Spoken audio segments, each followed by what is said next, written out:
इसके हाँ करते ही ये फ़ौरन से उसे पीछे धकेल के बिना कोई जवाब दिए वहाँ से भाग जाती है।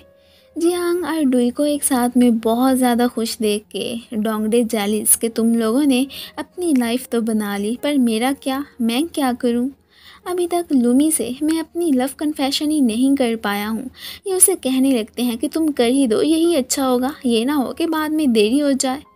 अब तभी थोड़ी देर के बाद उसे लूमी की कॉल आ जाती है, जो इसे अपने साथ लंच करने के लिए इनवाइट कर रही थी। अब ये खुश और फिर जल्दी से उन्हें गुड बाय कहता वहाँ से जाने की करता है। लूमी का इरादा इसके साथ आज तो पूरा दिन गुजारने का ही था। डुई के एग्ज़ाम्स करीब आ रहे थे, सो अब न सिर्फ जियांग बल्कि लीमोरान और शाओ भी इसे पढ़ाने का डिसाइड कर ही चुके होते हैं ताकि ये सिलेबस जल्दी से जल्दी कवर कर ले।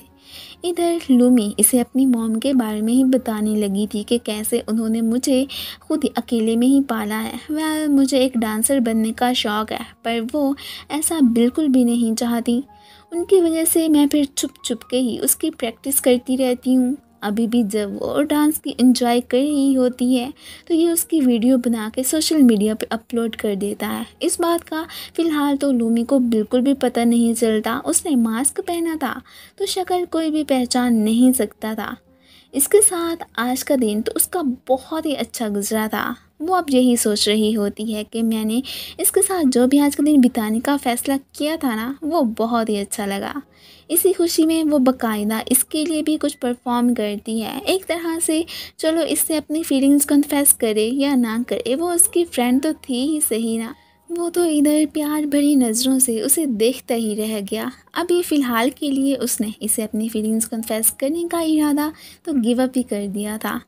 डुई को तो इन्होंने काफ़ी ज़्यादा हार्ड वर्क करवा लिया था। उन्हें यकीन था कि ये इस दफ़ा पास हो ही जाएगी। अब साथ में इसे बेस्ट ऑफ लक भी कहने लगते हैं कि तुम एग्ज़ाम्स में बिल्कुल भी टेंशन मत लेना, तुम ज़रूर इस दफ़ा पास हो ही जाओगी। फाइनली इसके पेपर्स का दिन आ चुका था। ये अब फिर जियांग के साथ की मेहनत को याद करके बहुत अच्छे से ये अपने पेपर्स देती है।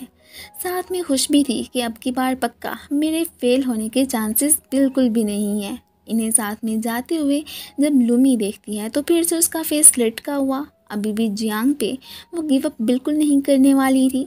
यहाँ पे फिर इसने उसे बता दिया था कि मैंने तुम्हारी डांस करने वाली वीडियो बना ली थी और सोशल मीडिया पे अपलोड भी कर दी और लोगों ने उसे बहुत ही अप्रिशिएट किया है। वेल, ये फिर उसे कुछ भी नहीं कहती। रात को चैन साहब लिंगफे के हॉस्टल के बाहर ही पहुंच आए थे। ज़ोर ज़ोर से उसे आवाज़ें दे के नीचे ही बुलाने लगते हैं। अब अपनी गलती की वो उससे यहाँ पे माफ़ी ही मांगने लगा था और साथ में उससे पैचअप करने की भी बात करता है।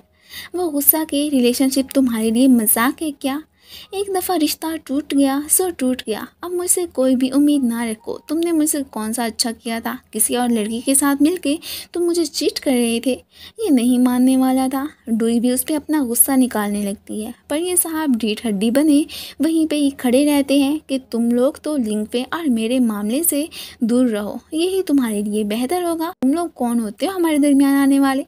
ये सब जियांग के फ्रेंड्स भी देख के फिर इनके पास से आते हैं। चैन को वहाँ से जाने को ही बोलने लगे थे कि क्यों लड़कियों को यहाँ पे परेशान कर रहे हो। वो उल्टा जियांग को ही मुक्का मार देता है। सिक्योरिटी गार्ड्स भी फिर फ़िलहाल इन दोनों का मामला सुलझाने के लिए आ चुके थे और साथ में इन्हें वहाँ से लेके जाने भी लगते हैं। अब वांग का मामला इन्होंने हल करना था, सो ये फेक को चियांग का ख्याल रखने का कह के खुद फिर वहाँ से जाने लगती हैं। अब ये इसे लेके डॉक्टर के पास ही आ चुकी थी। साथ में इसे अपोलोजाइज़ करने के साथ साथ इमोशनल भी हो जाती है कि तुम्हारी ये हालत मेरी वजह से हुई है। चैन तो है ही ऐसा खड़ूस और सेल्फिश किस्म का बंदा, उससे बंदा और क्या ही उम्मीद रखे। ये फिर उसे चुप कराने ही लगा था कि मैं ठीक हूँ, पर तुम रो तो मत। इसका वॉर्न देख के फिर जियांग परेशान कि तुम्हें क्या हुआ। अब वांग ने इन्हें सारी बात का बता दिया था कि तुम्हारी गर्लफ्रेंड्स की वजह से फिर हमने उसकी रूममेट की हेल्प की है। उसका एक्स बॉयफ्रेंड उसे तंग करने के लिए आ चुका था। टीचर ने डुई का रिज़ल्ट अनाउंस कर दिया था। फाइनली वो सारे सब्जेक्ट्स में पास हो चुकी थी। ये देख के वो तो बहुत ही ज़्यादा खुश हो जाती है। अब ये गुड न्यूज़ जाके जियांग को देती है। उसे भी इसके लिए बहुत खुशी थी। अब रात को इसने पार्टी का भी अरेंज किया था। पहले शाओ को मैसेज करके बुलाती है, उसके बाद डोंगडे को भी इसने पार्टी में आने का कह दिया था। अब ये सब एक रेस्टोरेंट में पहुंच ही आए थे। तभी डोंगडे अपने साथ लुमी को भी इधर ही लिए फिर रहा होता है। ये देख के यहाँ पे डुई तो सरप्राइज रह जाती है, वह उसे कुछ भी नहीं कहती। अभी बिना कोई झगड़ा किए सभी यहाँ पे चेयर जिक करने लगे थे। अब जहाँ पे जियांग डुई को लेके जा रहा था, वहीं पे हम फे और जियांग को भी देखते हैं। उसने फे को अब चैन से जुड़ी यादों को भुलाने का ही कह दिया था और साथ ही साथ खुद की लव कन्फेशन भी उससे कर ही चुका होता है, जो कि फे ने खुशी खुशी एक्सेप्ट कर ली थी। आखिर को जियांग बहुत अच्छा लड़का था, कैसे इनकार करती। अगले दिन कोर्स के सिलसिले में डुई और शाओ दूसरे सिटी ही जा रही थी। पीछे से ये दोनों अपसेट। इस बात का डोंगडे ने लुमी को बता दिया था, सो वो ये मौका कैसे हाथों से गंवा सकती थी। सो फिर से जियांग पे अपने डोरे डालने के लिए आ चुकी होती है। वो चाहती थी कि मैं फिर से अपनी जगह इसके दिल में बना लूँ। वो तो इसे कोई भी चांस नहीं देने वाला था। इसे इग्नोर करता वहाँ से उठ कर चला जाता है। इस बात से इसका तो बहुत ही दिल दुखता है। टियान जो कि फ़ोटोग्राफी करने इसी प्लेस पे ही आया था, उसकी नज़र डुई पे भी पड़ जाती है। वो चुपके चुपके से यहाँ पे इसकी फ़ोटोज़ ही क्लिक कर लेता है और साथ में उसके पास ही पहुँच आया था। वो तो यहाँ पे इससे अपनी दोस्ती आगे बढ़ाने की भी बात कर लेता है, पर वो उसे कोई ख़ास भाव नहीं देती कि तुम यहाँ से चले जाओ, यही ठीक होगा। ये ना सिर्फ बल्कि उसकी शाओ की भी फ़ोटोज़ क्लिक करने लगा था।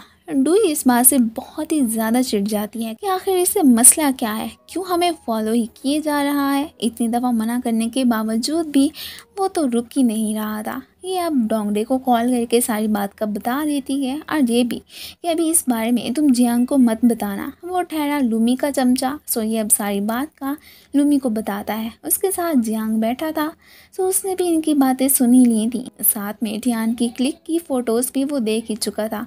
अब जाहिर है एविडेंसेस तो उसके सामने ही थे। वो इस बारे में फिर डुई से पूछता भी है, पर वो इनकार कर देती है। पर अभी भी उसे यकीन था कि डुई मुझे चीट तो कभी कर ही नहीं सकती। साथ में जेलस भी हो रहा होता है। अब जब ये दोनों वहाँ से जा रही होती हैं, तो तभी डुई को लगता है कि कोई उनका पीछा कर रहा है और वो ये बात शाओ को बता देती है। पर वो बिलीव नहीं करती कि तुम्हारा वहम ही होगा और कुछ नहीं। पर अब हमें यहाँ पे कौन फॉलो कर सकता है। दोनों फिर जाने ही लगी थी। अब हमें यहाँ पे ली मोरान को ही दिखाया जाता है, जो कि इधर जियांग के साथ ही आया था और वही इनके पीछे पीछे था।